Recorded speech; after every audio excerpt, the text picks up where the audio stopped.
Olá, eu sou Daniel Costa, CMO do BWG, e esse é mais um Pílulas de Conhecimento que a gente está oferecendo para você, gestor de recursos humanos. Nesse novo contexto de mundo, nós entendemos que precisamos também ter novas soluções, novos desafios, pedem inovação, pedem novas formas de enxergar a gestão de pessoas. E por isso tenho trazido aqui para vocês alguns temas relevantes sobre isso.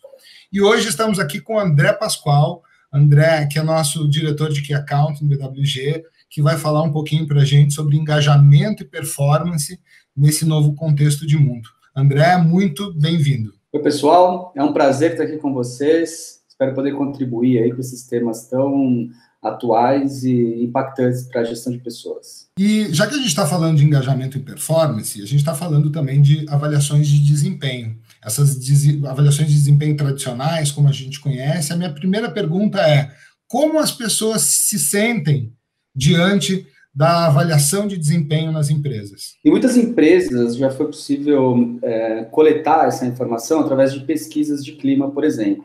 E não diferente, né, de outros cenários, as pessoas acham os modelos tradicionais burocráticos, muita demora, muita injustiça, e os processos de avaliação de desempenho tradicionais são carregados de vieses, temporalidade, afinidade, entre muitos outros.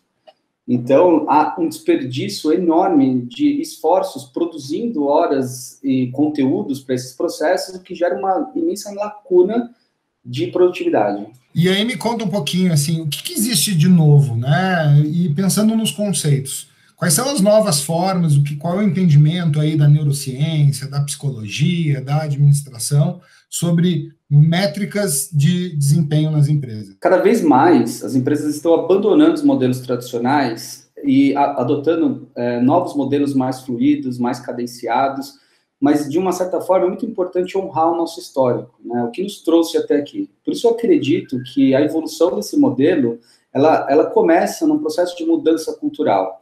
Mais velocidade, mais simplicidade e, basicamente, uma separação entre os ambientes de desenvolvimento e desempenho. Cronogramas menos rígidos, e aí o questionamento, né? Será que vale a pena continuar aplicando Nine Box, curva forçada, ranking de performance? O ponto é que os colaboradores, de certa forma, devem participar desse processo de forma mais ativa. Então, a qualquer momento, eles podem e devem dar opiniões sobre seus colegas, sobre seus líderes. E o segredo é que o desenvolvimento seja uma responsabilidade de todos, e não somente uma responsabilidade do RH e da liderança. Fala um pouquinho mais para a gente sobre essa diferença entre performance e desenvolvimento. Bom, a separação dos ambientes de performance e desenvolvimento sugere que, por exemplo, competências que habitualmente é utilizada no processo de avaliação de desempenho seja utilizada no desenvolvimento, porque competências são habilidades comportamentais que as pessoas desenvolvem e se desenvolvendo, aí sim elas colaboram para o desenvolvimento da organização. Então, a gente acredita que a separação desses ambientes, né, deem ao colaborador, primeiro, um protagonismo para que ele possa, de fato, tocar o desenvolvimento da sua carreira. E aí ele tem lá drivers como competências, como feedbacks contínuos, como a própria avaliação dos gestores, para orientá-lo num processo de desenvolvimento personalizado. E o desempenho, que continua sendo medido por ciclos de avaliações, autorreflexões, metas e OKRs, fica isento desse processo de desenvolvimento. Ou seja, os colaboradores, quando vão se avaliar mutuamente ou continuamente, não precisam se preocupar se aquele conteúdo que eles estão gerando de desenvolvimento vai impactar no desempenho. Do tipo assim, vou te dar um feedback, Daniel, mas espera aí, teu gestor está em cópia, então eu vou pensar 2 vezes se eu posso realmente ser honesto contigo.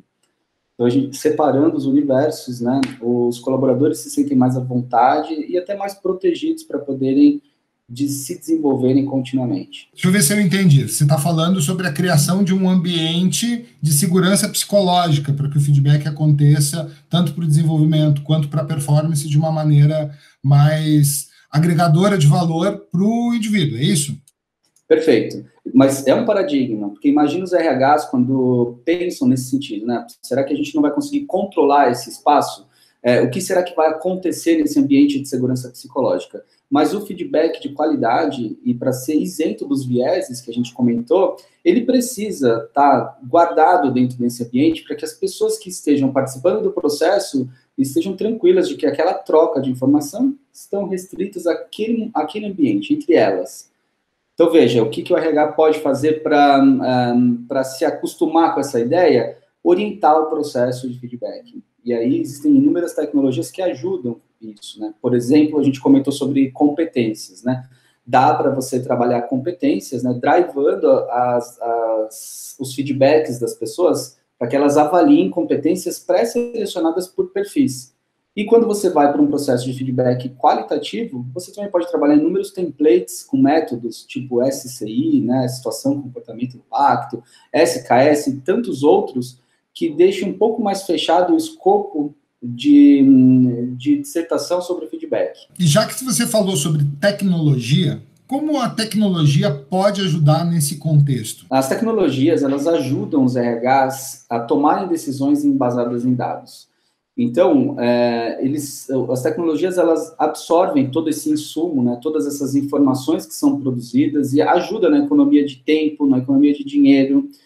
E, a exemplo, check-ins mais periódicos, feedbacks contínuos, algoritmos, inteligência artificiais, dossiês de gestão, tudo isso fica à disposição do RH para que ele dê mais transparência ao processo e aí que ele defenda melhor seus orçamentos, subsidie melhor suas lideranças e entregue para o colaborador esse novo modelo de avaliação do desempenho e desenvolvimento que tem sido tão almejado pela nova geração de colaboradores. Então, existe solução tecnológica especialista nesse processo de gestão de desenvolvimento e performance? Sim, existem soluções hoje, assim, é possível dizer, e também parte de uma curadoria mundial de tecnologia que a gente realiza, que existem tecnologias que já trabalham com dados preditivos para ajudar os RHs na previsão, né, de turnover, previsão de engajamento, previsão de diversidade e inclusão, de efetividade da liderança, e especificamente quando se fala de avaliação do desempenho e desenvolvimento,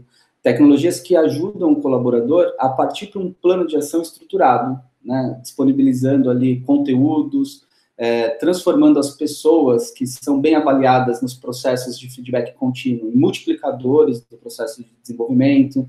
Então, o RH vai, através da tecnologia, criando um crescimento exponencial, colocando todos da organização em prol do desenvolvimento, né? E você falou sobre valorizar o passado, né? Os legados que trouxeram a empresa até aqui.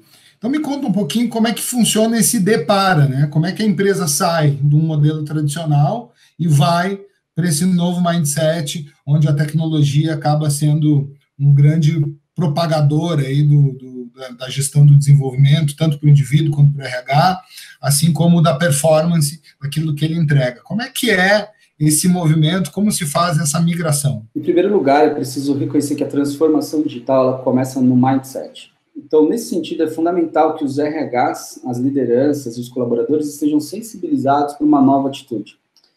E aí, de forma geral, o deparo ele acontece mapeando o cenário atual. É claro que seria preciso, para exemplificar, isolar uma etapa do processo específico e tal, mas, de modo geral, você precisa mapear adequadamente o cenário atual e, na comparação com o novo cenário, criar medidas, né, ou assim, motivos, razões para a mudança que justifiquem a transição do modelo. Mas como é que fica? Porque, assim, as avaliações de desempenho tradicionais também, elas normalmente estão vinculadas à remuneração variável. Em muitas empresas que usam algumas das ferramentas, como tu mencionou, como o Ninebox, por exemplo, isso acaba tendo um impacto no variável das pessoas. Dá para fazer essa mudança e ainda levar métricas que favoreçam não necessariamente o modelo tradicional de remuneração variável, mas também outros modelos? Tem como fazer isso? A gente acredita que, com a inovação tecnológica, os modelos tradicionais, eles também passam por uma disrupção grandiosa. Por exemplo, hoje, para você poder plotar um resultado no Ninebox, você leva em consideração, em geral, 2 eixos, né? E aí cada organização trabalha com as suas competências, performance, desenvolvimento e tal. Com as novas tecnologias, é possível você cruzar muitos outros indicadores. Primeiro que se você tem um processo cadenciado de avaliação, então múltiplas avaliações durante o ano, você já consegue extrair inúmeros insumos para poder futuramente criar todos esses cruzamentos. Então, daí você parte de um princípio que você não precisa ficar restrito a eixos fixos, e sim ir trabalhando performance, potencial, desempenho, desenvolvimento, competências, os próprios resultados que nas novas tecnologias já são medidos através de OKRs, então já não são mais metas anuais, metas semestrais, e sim metas periódicas, trimestrais, com atividades práticas, né, com ações práticas de mensuração de resultados.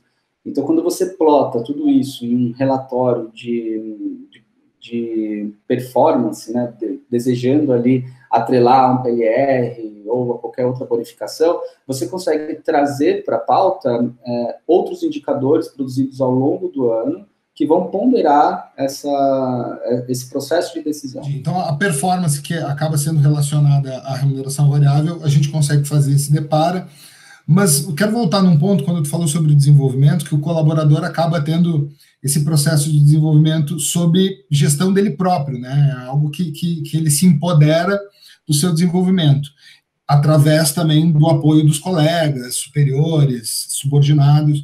Mas, e daí, né? Eu vejo o meu desenvolvimento, eu identifico quais são as competências que eu preciso desenvolver, e eu também consigo entrar numa trilha de desenvolvimento através de uma tecnologia como a que tu vem, como a tecnologia que tu está citando. Eu consigo também fazer a gestão do meu crescimento, né? Das melhorias que eu preciso fazer através dessa tecnologia. O grande lance é o empoderamento. Né? As pessoas, elas foram acostumadas durante muito tempo a terceirizar o seu desenvolvimento, né? Então, sempre a responsabilidade da empresa, sempre a responsabilidade do líder, do RH, e sempre tem aquele lance, pô, a empresa não me desenvolve, né? Acho que a mudança do paradigma, ela cai justamente sobre a consciência de que o desenvolvimento é uma responsabilidade do indivíduo. Então, quando a gente parte desse princípio, o que acontece num novo modelo, né? A empresa, ela terceiriza esse processo para o próprio colaborador. Ele passa a ser protagonista do seu próprio desenvolvimento. Então, ele passa a ter insumos, né, dicas de desenvolvimento a partir de colegas, e não mais a partir de uma única liderança, com todo aquele viés de afinidade, de temporalidade que os sistemas tradicionais acabam deixando de legado. Ele passa a ter opiniões fidedignas, embasadas em fatos, dados, em acontecimentos recentes, de pessoas que trabalharam com ele num determinado projeto, em determinado momento da semana, e aquele insumo passa a ser um insumo valioso para que ele reflita sobre as oportunidades de desenvolvimento. Então, tecnologias avançadas, o que elas podem fazer para ajudar o colaborador? Primeiro, formar esse mapa de relação profissional, para que ele tenha, a todo momento, consciência, né, e de forma atualizada, das informações de pessoas que estão, de fato, trabalhando com ele. Então, ele acessa esse mapa de relação, consegue pedir ou dar feedback para esse pessoal. Esses conteúdos, quando chegam para ele, chegam estruturados pelos métodos, né? Então, são competências que vão sendo avaliadas por colaboradores, são feedbacks estruturados, e aí ele tem, então, posse, né, das informações que vão ajudá-lo, ou melhor, vão dar as pistas que ele precisa para que ele invista no seu desenvolvimento. Algumas tecnologias também comparam esse posicionamento, né, ou melhor, esse atingimento de avaliação de competências com a média da companhia. Então, ele também consegue entender ali seu gap de superação, que muitas vezes acontece, ou seu gap de desenvolvimento. Então, pronto, ele tem uma condição de, primeiramente, entender de forma fidedigna, né, que aquele é o posicionamento dele, aquelas são as necessidades de desenvolvimento que ele tem.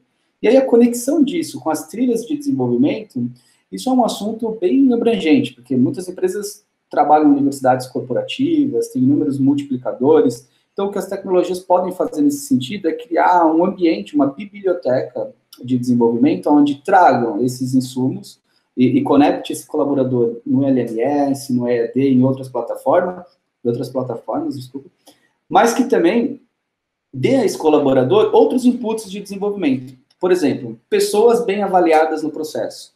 Em geral, os RHs não conseguem ter essa devolutiva, né? Como é que o RH vai fazer essa curadoria a todo momento, entender quem está indo bem nas competências, quem não está? A tecnologia usa inteligência artificial, algoritmos, para devolver essa informação para os colaboradores.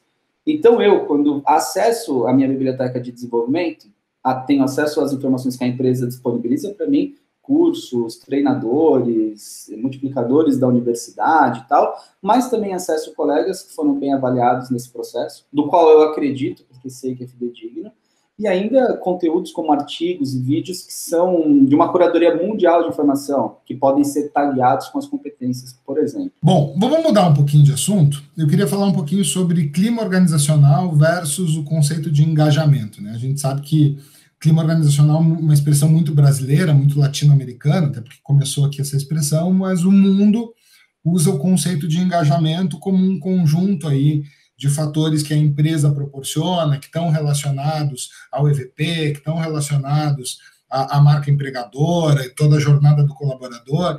E a minha primeira pergunta é: clima organizacional ou engajamento? Qual o conceito que vai prevalecer aí no futuro e por quê? O clima organizacional, ele reflete o engajamento. Mas o engajamento, por sua vez, ele corrobora com inúmeros outros indicadores, tão relevantes quanto o clima quando você fala de gestão do negócio. Por exemplo, turnover, efetividade das lideranças, diversidade e inclusão, e tantos outros indicadores que se agrupam a esses, contêm indicativos mensuráveis do engajamento. Então, nesse sentido, na minha opinião, a tendência é que o engajamento seja feito de forma contínua, medido de forma contínua, ao invés da gente medir o clima 1 ou 2 vezes por ano. Então, tu está falando de um conceito que muda, né? Enquanto a pesquisa de clima, de certa forma, é uma foto daquele momento, daquela hora do tempo, tu está falando que existem medições real-time que são mais parecidas com um filme, né? Como se eu estivesse monitorando o clima em tempo real. Existe solução para isso? A tecnologia também pode ajudar nesse aspecto da mensuração do engajamento nas organizações? Perfeito. Nós somos acostumados a fotografar o clima. É uma cultura que se instalou no Brasil, pesquisas anuais, muitas vezes semestrais, às vezes bianuais. Então, elas te dão aquelas fotografias periódicas e que, não raro, muda no momento seguinte. Mas imagina como seria, então, filmar esses processos, né? E isso pode ser feito através de pesquisas cadenciadas, né? Pulse, pesquisas aprofundadas, múltiplos formulários de pesquisas, múltiplos temas pesquisados, desde que você consiga ter algoritmos que meçam os indicadores de engajamento em todos os formulários.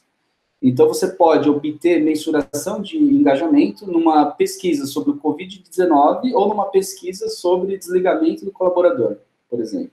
Então, a ideia de você criar um filme sobre o engajamento é que você tenha, ao longo do ano, múltiplos formulários de pesquisas, levantando dados sobre os principais assuntos, né, que a companhia esteja relacionada no mundo ou no negócio, e que esses conteúdos, uma vez respondidos e de forma recorrente, venham alimentar esses indicadores principais, né? Engajamento, turnover, efetividade da liderança, diversidade e inclusão, que são macroindicadores que dão indicativos do clima organizacional em tempo real. Parece até mais que um filme, parece quase até um Big Brother do engajamento, né? Porque eu consigo ver em plano contínuo e sob diferentes ângulos, sob diferentes câmeras, é isso? Perfeito, bacana essa analogia, porque além de você ter assim, múltiplas visões, né, de capturas, de pesquisas e tal, você também pode interagir, porque a todo momento você consegue entender qual é o ponto mais sensível do clima que você precisa atuar para fortalecer engajamento, para reduzir turnover, para melhorar a efetividade das lideranças. Então, os RHs, eles acabam tendo a condição de tomar as suas decisões, de defenderem os seus orçamentos, de capacitar as suas pessoas, olhando para os indicadores mais sensíveis desse processo de clima e engajamento organizacional. Então, para a gente finalizar, minha pergunta, né, sobre esses sistemas que a gente acabou olhando para 2 temas, né, que foi desenvolvimento e performance de um lado e gestão do engajamento do outro, para um fechamento, né, o que as empresas e os gestores de RH precisam fazer hoje para estarem preparados para esse futuro? É preciso quebrar os paradigmas, se abrir para as inovações, dar espaço para que os novos processos sejam analisados e que os processos atuais sejam revisitados, avaliados muitas vezes por consultores, por especialistas, que estão muitas vezes mais imersos na inovação do que o gestor de RH, do que o time de RH que se habituou a tratar o processo daquela maneira. Muitas empresas, elas ressentem em acessar esse legado. né? É mais fácil você continuar fazendo da forma como você está fazendo. Mas isso é viver do passado. As pessoas mudaram, né? O mundo hoje, as empresas, na verdade, elas são frequentemente acessadas por jovens, por pessoas que são ávidas por feedbacks, elas têm imensa vontade de colaborar com a cultura através da sua subjetividade, através da sua parceria de negócio. Então, se o seu modelo atual não permite essa troca, você precisa quebrar esse paradigma. E esse foi André Pascoal, falando sobre desenvolvimento performance e também sobre engajamento. André, muito obrigado pela tua participação. Obrigado, foi um prazer.